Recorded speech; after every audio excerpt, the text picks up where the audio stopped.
బీర్లా ఐలయ్య గారు.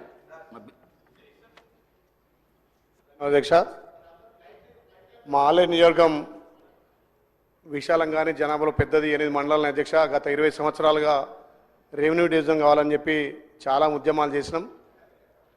ఆ రోజు కూడా మేము మాట ఇచ్చడం జరిగింది.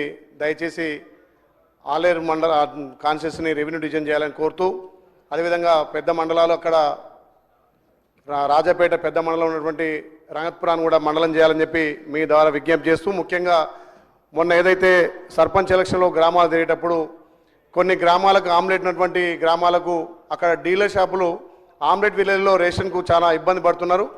వృద్ధులకు ఆయా గ్రామాలలో ఆమ్లెట్ విలేజ్లో కూడా మనం సబ్ సెంటర్లు పెట్టి డీలర్ ద్వారా రేషన్ ఇస్తే అందరికీ రేషన్ అంత అధ్యక్ష. ఏదైతే మనం సన్న బియ్యం ఇచ్చిన తర్వాత ఆ రేషన్ కూడా వృద్ధులు అందరూ కూడా తీసుకుంటారు. కాబట్టి దయచేసి ఆమ్లెట్ విలేజ్లో కూడా రేషన్ షాపులు పెడితే బాగుంటుందని తెలియజేస్తూ, అధ్యక్ష, మా వెనుకబడ్డ ఆలయను అన్ని విధాల మన గౌరవ ముఖ్యం ద్వారా అభివృద్ధిలో ముందుకు తీసుకుపోతున్నాం.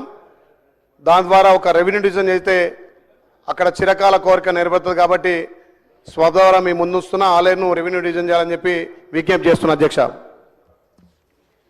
మినిస్టర్ గారు.